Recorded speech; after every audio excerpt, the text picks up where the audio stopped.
L'AfD cherche-t-elle à se présenter comme parti pacifiste? Elle critique désormais la guerre contre l'Iran et à Gaza. Est-ce que c'est la tentative ultime de l'AfD d'obtenir les dernières voix du BSW? Monsieur Wolf, qu'en pensez-vous? Pour moi, ce n'est rien d'autre que du pur opportunisme politique. Monsieur Kral? Je pense que l'AfD a plusieurs factions sur ces sujets. Certains sont critiques envers Israël, d'autres lui sont favorables. Moi-même, j'ai aussi deux cœurs dans ma poitrine quand je regarde ces guerres. D'un côté, il est bien connu que je suis très favorable à Israël et qu'après les événements du 7 octobre, j'ai dit très clairement, ce pays a le droit de se défendre. Je sais aussi combien il y a de propagande des deux côtés. La guerre fait toujours que la vérité est la première à être abattue, et cela des deux côtés. C'est vrai en Ukraine, c'est vrai au Moyen-Orient, et c'est aussi vrai dans le Golfe. Il est le plus utile de regarder les faits, si tant est qu'on puisse encore les extraire de la propagande. Qu'un parti comme l'AfD soit alors soumis à une énorme tension, c'est évident. Parfois, il vaut mieux se taire que de ne rien dire. Sur ce point, je ne suis pas du tout d'accord. Vous venez de mettre en avant vos valeurs chrétiennes et ici vous vous qualifiez vous-même de libertarien. Pour moi, en tant qu'humaniste, chaque vie humaine a la même valeur, que ce soit au Pakistan, à Gaza, en Israël ou en Allemagne. Mais j'observe dans ce milieu libertarien un double standard maximal.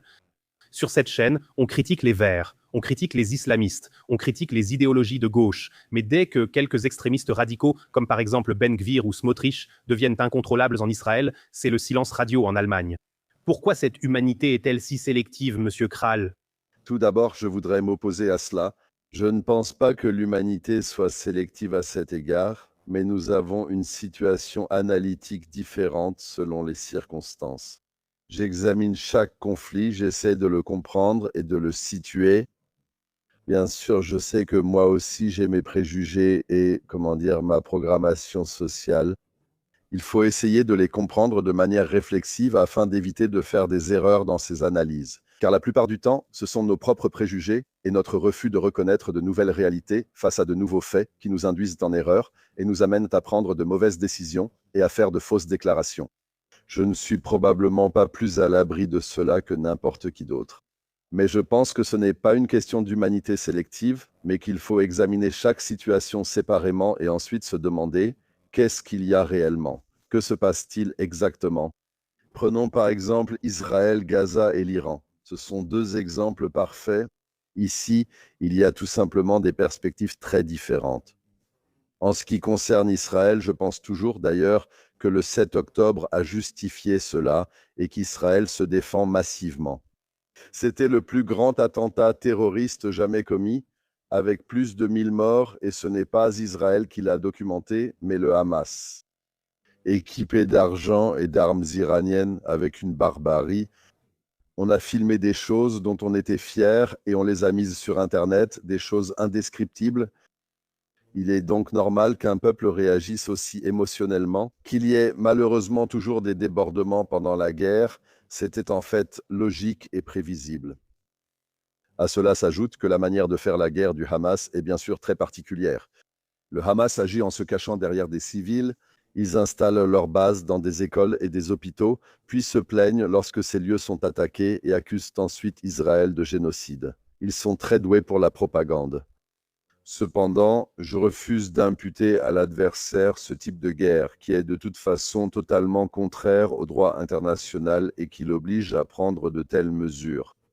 Je ne suis toujours pas convaincu qu'Israël soit réellement le coupable ou qu'il se soit rendu coupable dans ce conflit par rapport au Hamas. La situation est aussi très compliquée concernant l'Iran. Cependant, la plupart des gens disent oui, cela aurait été le cas parce que Netanyahou aurait pu faire chanter Trump d'une manière ou d'une autre et qu'il est parti avant cela. Mais je ne crois pas non plus à cette version. Je considère que la guerre, que je la juge bonne ou mauvaise, était inévitable d'un point de vue stratégique américain. Cette guerre est menée exclusivement pour le système financier mondial et rien d'autre. Cela a relativement peu à voir avec Israël à ce stade. Israël essaie depuis 30 ans, sans succès, de pousser l'Amérique dans cette guerre. Ou plutôt, cela fait 30 ans qu'Israël essaie sans succès. Pourquoi maintenant? Et la réponse est très simple. Il s'agit ici du pétrodollar et de la fonction de monnaie de réserve du dollar, essentielle pour la position mondiale de l'Amérique dans un monde multipolaire. Sans pétrodollar, le dollar ne serait plus monnaie de réserve et l'Amérique ne pourrait plus financer son budget de défense et de renseignement actuel. Cela signifie que l'Amérique va prendre du retard sur la Chine et la Russie dans l'ordre tripolaire actuel. Et cela signifie qu'il pourrait traverser la plus grande crise économique de tous les temps si le dollar perdait sa fonction de monnaie de réserve. L'Iran est le maillon manquant dans la chaîne des États du pétrodollar. Sans l'Iran, pas de pétrodollar, et c'est la véritable raison. Nous parlerons de l'Iran dans un instant. Monsieur Wolf, que pensez-vous de ce deux poids, deux mesures sur ces sujets?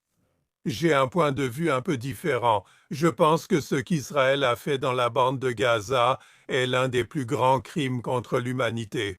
Il ne faut pas oublier que la moitié de la population de la bande de Gaza a moins de 18 ans.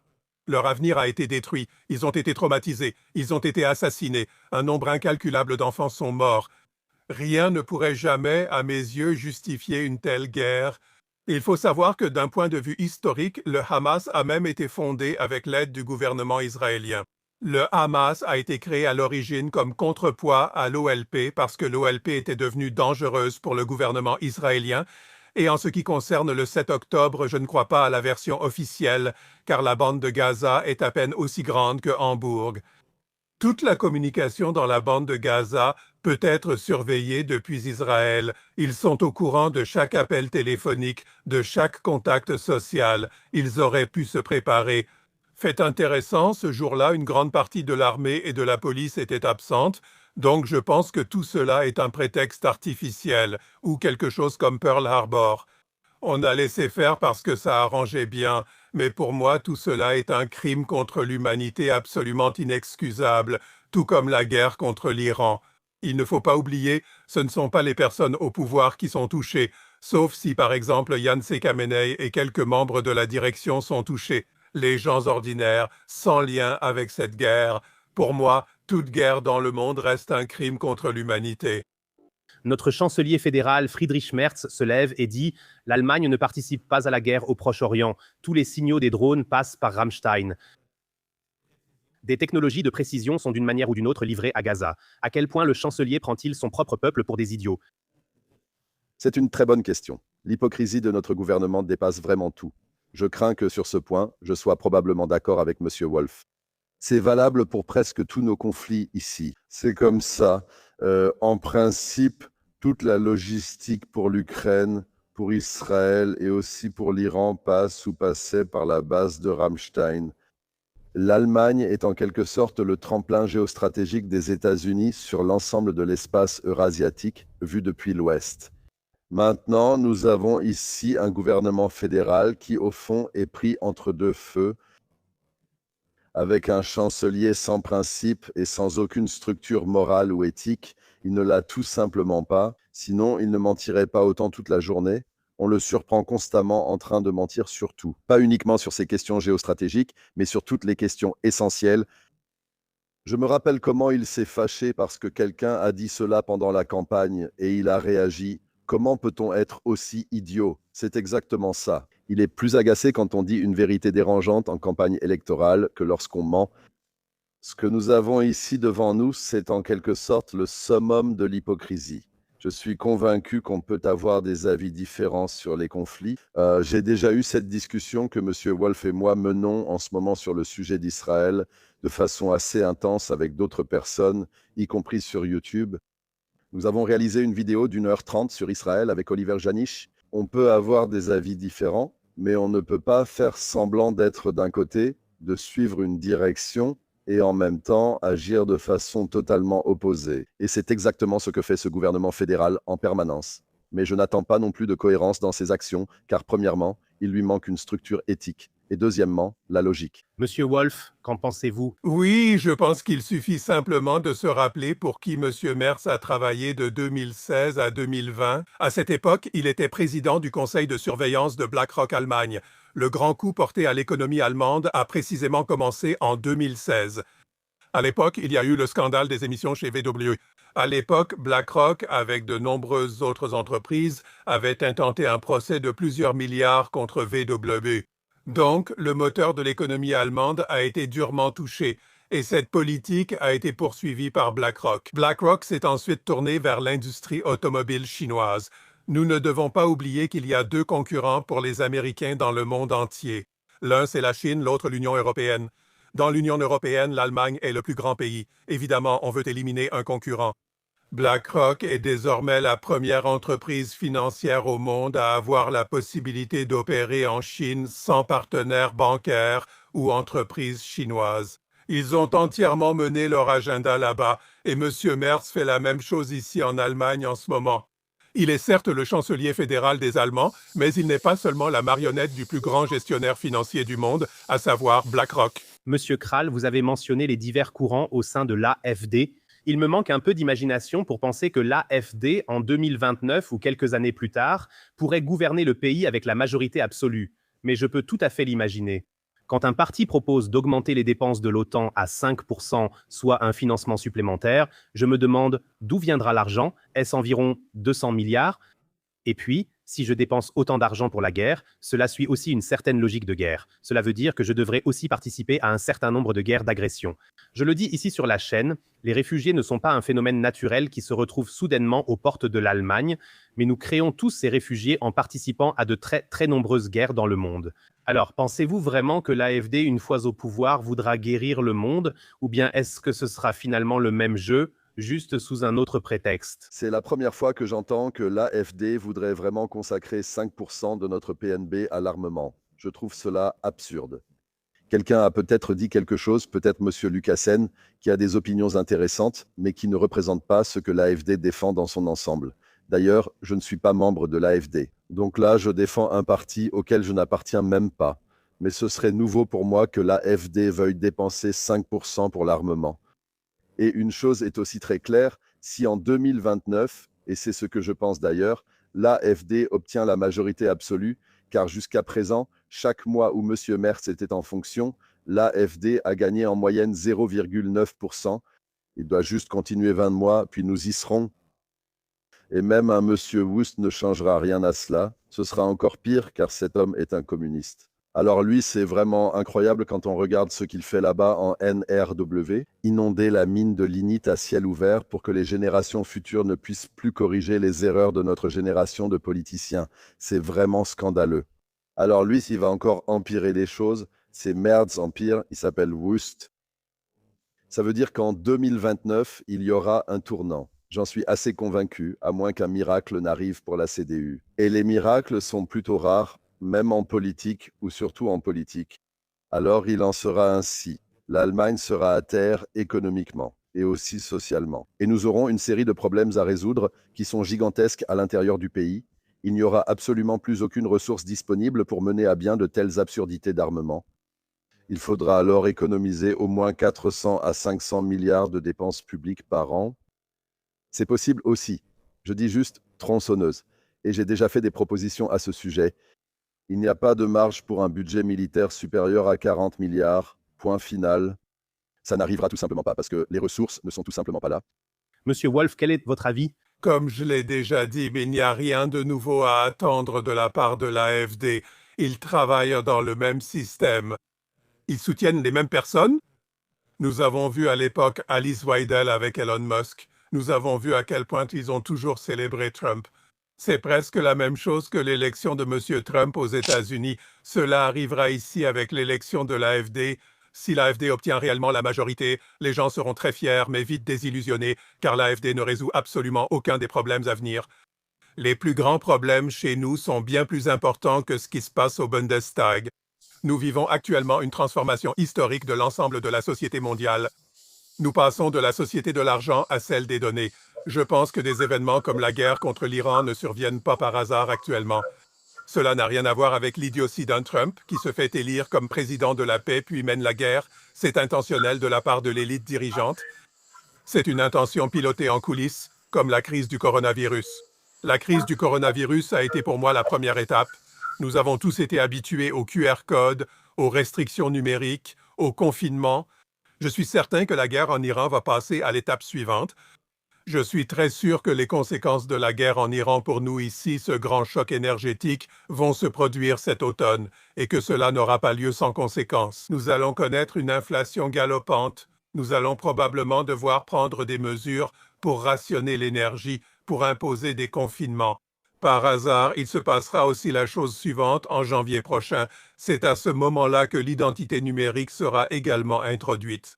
En ce moment, on nous attire dans une prison numérique. Tout ce que font les politiciens en ce moment, ce n'est rien d'autre qu'un grand théâtre mis en scène pour détourner les gens de ce grand agenda. Monsieur Wolf, examinons plus en détail cet agenda mondial. Il y a un an, nous étions ici à célébrer Donald Trump pour son approche peu conventionnelle. Aujourd'hui, on a l'impression que cet homme mène 8 guerres en même temps. N'est-ce pas la preuve ultime que, peu importe qui gouverne, les intérêts de son propre peuple ne sont jamais la priorité, mais plutôt la mise en œuvre de l'agenda mondial que vous venez justement d'évoquer brièvement? Donald Trump est une marionnette sous contrôle, probablement victime de chantage lié au dossier Epstein, et suit les ordres de personnes de l'ombre. Ce qui est aussi intéressant, ce sont les personnes qui l'entourent. Alors, nous avons Marco Rubio, qui a été fait sénateur en Floride par Larry Ellison et qui est soudainement devenu ministre des Affaires étrangères. De l'autre côté, nous avons J.D. Vance comme vice-président qui a été soutenu par Peter Thiel, donc le fondateur, une figure importante de Palantir et l'un des hommes les plus importants du complexe digital financier. Donc, c'est ce complexe digital financier. Les grands gestionnaires d'actifs de Wall Street et les grandes entreprises technologiques dirigent la politique mondiale. Ce que font les politiciens eux-mêmes n'est rien d'autre qu'un théâtre mis en scène pour nous détourner de ce fait. Ekral, je crois.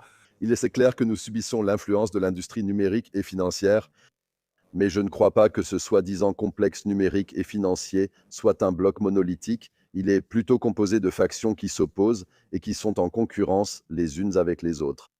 En principe, nous avons aussi ici dans le complexe numérique et financier une faction woke et une faction non-woke, si vous voulez. Donc Peter Thiel et Elon Musk appartiennent clairement à la faction non-woke dans ce cas. Tandis que d'autres sont dans la faction woke et s'opposent mutuellement. Le fait qu'ils soient actifs dans les mêmes secteurs ne fait pas d'eux des alliés ou un complexe qui se coordonne entre eux.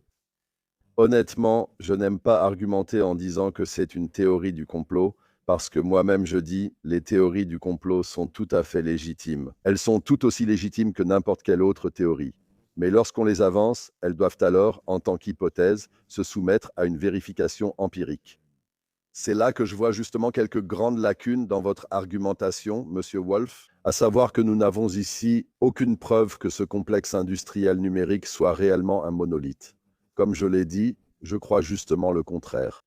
À cela s'ajoute que fondamentalement, nous sommes certes en transition vers un nouvel ordre mondial, c'est exact. Mais même ce nouvel ordre mondial a différentes dimensions et aussi différentes conceptions de son objectif. De mon point de vue, il y a 3 niveaux sur lesquels on se bat. Il y a une lutte pour le nouvel ordre mondial. Le premier niveau est une lutte autour des valeurs, des objectifs et de l'éthique. Là, il y a le camp woke contre le camp non-woke. Et le deuxième niveau, c'est une lutte entre des personnes qui ont, une soif de reconnaissance et un désir de façonner les choses. Elle est liée à la troisième dimension, à savoir celle de la transition de l'ordre mondial unipolaire vers un ordre mondial multipolaire. Cette transition de l'ordre mondial unipolaire vers un ordre mondial multipolaire fait que l'Amérique est désormais soumise à des contraintes de realpolitik. Ces contraintes de realpolitik ont également été clairement formulées et même publiées. Et j'aimerais faire référence à 2 événements. Tout d'abord, septembre 2024.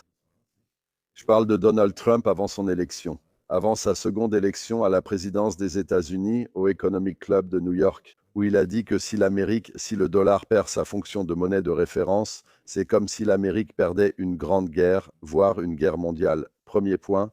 Et cela souligne aussi la fonctionnalité, donc le rôle que joue en réalité cette guerre contre l'Iran, ainsi que l'intervention au Venezuela et d'ailleurs aussi dans le dossier du Groenland. La deuxième chose, c'est la publication de la stratégie de sécurité nationale des États-Unis. En novembre 2025, tout le monde pouvait la télécharger. Je l'ai fait. C'est une lecture intéressante.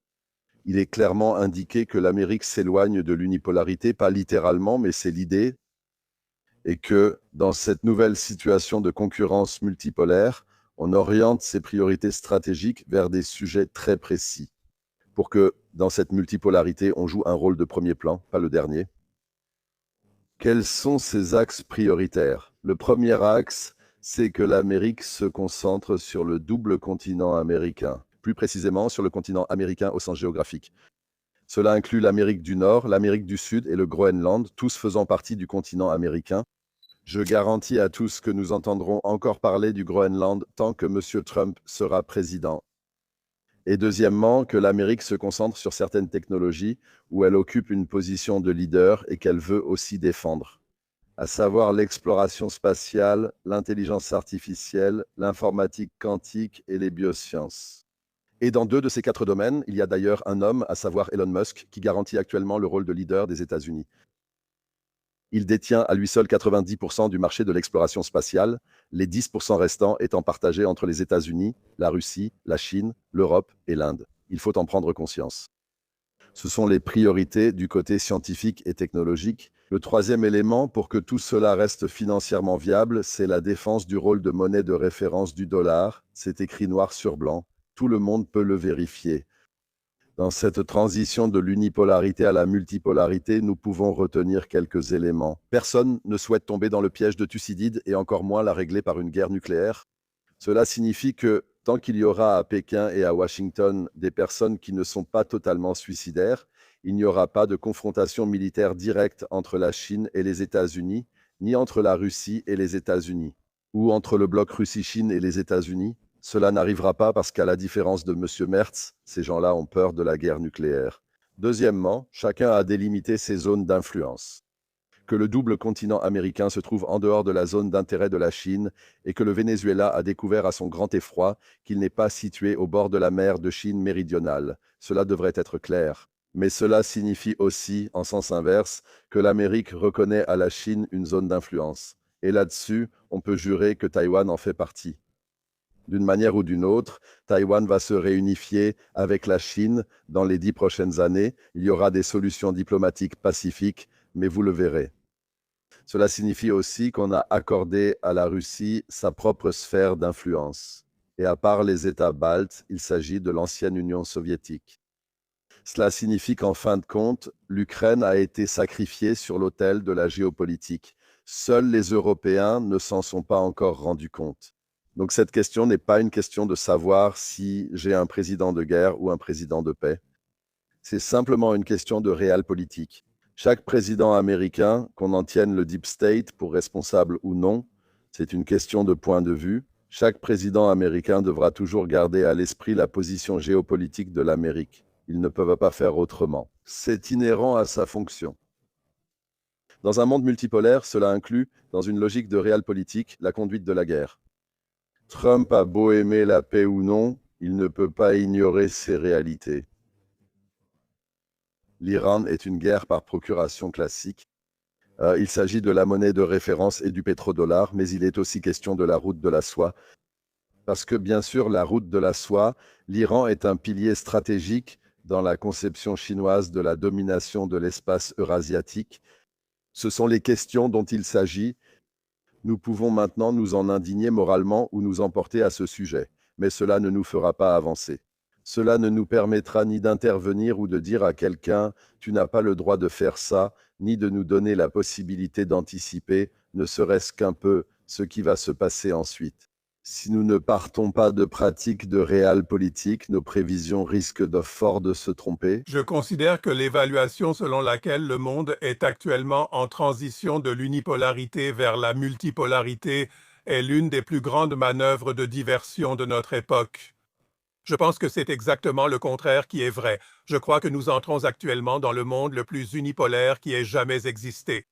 Et le centre du pouvoir aux États-Unis ne se trouve pas à la Maison-Blanche, il se trouve dans le complexe digital financier. Ce complexe digital financier possède désormais tellement de pouvoir qu'il contrôle également tous les autres pays du monde, et il y a une collaboration en coulisses. On met toujours en avant de grands opposés. Par exemple, on met en avant l'opposition entre l'Amérique et la Chine, mais le plus intéressant, c'était lors de la rencontre entre Donald Trump et Xi Jinping. Qu'est-ce qui en est réellement ressorti? Par exemple, un accord a été conclu entre la Chine et l'entreprise Boeing pour plus de 200 avions. Cela signifie tout simplement que la Chine finance le secteur de l'armement des États-Unis. Quiconque remonte un peu dans l'histoire sait aussi, par exemple, que la guerre d'Irak menée par les Américains a été financée par les Chinois grâce à l'achat massif d'obligations d'État. En coulisses, toutes ces personnes collaborent. Ensuite, on raconte aux gens des contes de fées, comme celui selon lequel nous passons d'un monde unipolaire à un monde multipolaire. Là-dessus, je suis complètement d'un autre avis. Donc, le commerce mondial, cela inclut aussi le commerce d'avions, même d'armes.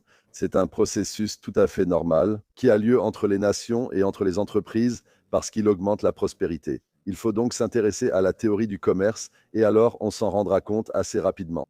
Le commerce mondial repose soit sur le fait que, sur les marchés, les gens cherchent où obtenir les produits les moins chers avec la meilleure qualité, et ensuite ces produits circulent à travers la planète. Ou comme dans ce cas où deux intérêts se rencontrent et les Américains disent « Nous devons réduire notre déficit. Comment faire cela au mieux ? Que pouvons-nous réellement vous offrir que vous souhaitez et qui réduirait notre déficit commercial ?» On pourrait encore débattre pour savoir si la réduction du déficit est vraiment dans l'intérêt des Américains.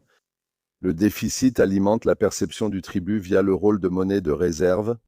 Comment cela fonctionne-t-il? Les Américains creusent un déficit, le perdent avec des dollars imprimés, dévalués par l'inflation, et obtiennent ainsi des marchandises presque gratuitement. C'est un transfert de richesse important. Cela finance l'armée et les services secrets.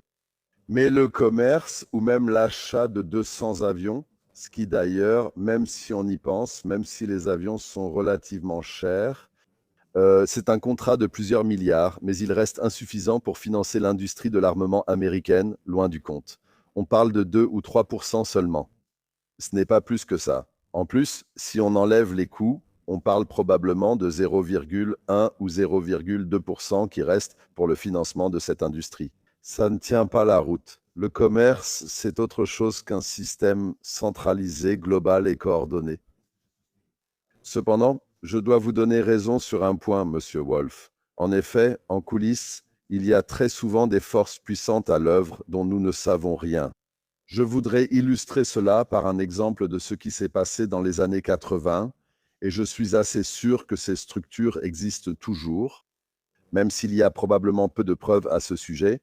Lorsque Andropov est arrivé au pouvoir en Union soviétique, il n'a pas d'abord reçu un membre du Politburo, ni quelqu'un du comité central, ni un chef d'État ami du pacte de Varsovie ou de Washington. La première personne qu'il a reçue, c'était un avocat américain de Philadelphie, la toute première personne, juste après son élection en tant que secrétaire général du PCUS. Si vous voulez vraiment savoir de qui il s'agissait, le mieux est de lire Anthony Sutton. La question qui se pose naturellement est la suivante. À quel point les élites mondiales sont-elles interconnectées à ce niveau-là? Est-ce que c'est le FEM qui a causé ou organisé cette mise en réseau? Ou bien était-il déjà connecté auparavant? Je pense qu'il y a ici un énorme réseau qui se forme.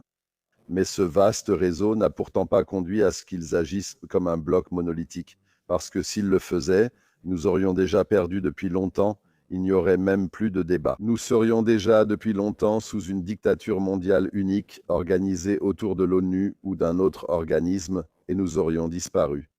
Monsieur Wolf, iriez-vous jusqu'à dire « Nous voyons un axe glacé de la terreur avec Netanyahou, Merz et Trump qui ignorent le droit international et pillent sans scrupule les zones de crise par un capitalisme sauvage. » Diriez-vous que ce sont les 3 pires personnes actuellement? Eh bien, je pense qu'il y a encore beaucoup d'autres personnes pires. Quand je regarde le cabinet israélien, il y a encore d'autres personnages vraiment terribles, mais aussi dans le cabinet américain. Je pense en effet que les politiciens sont choisis en fonction de la souplesse de leur colonne vertébrale, de leur capacité à se soumettre à certaines forces en coulisses et de leur volonté de mentir au monde. Il y a ce dicton, l'histoire est le mensonge sur lequel on s'est mis d'accord. Monsieur Kral vient justement d'en donner un très bon exemple. Je pense que nous devrions aussi, de temps en temps, nous rappeler du plus grand mensonge de l'histoire, c'est l'histoire de la Révolution russe. La Révolution russe, qui n'a jamais eu lieu. C'était un coup d'État financé par l'étranger, donc par l'Empire allemand et aussi par Wall Street. Cela a également été parfaitement décrit par M. Sutton dans ses livres. Je pense que nous vivons à une époque où nous devrions réexaminer toute l'histoire et jeter un œil dans les coulisses. Alors, une image complètement différente se révélera à nous que celle que nous avons apprise à l'école ou à l'université. Monsieur Kral, l'axe de la terreur de Netanyahou, pouvez-vous en dire plus sur Trump? Je pense que là, nous mettons 3 personnes très différentes dans le même sac, avec des motivations très différentes.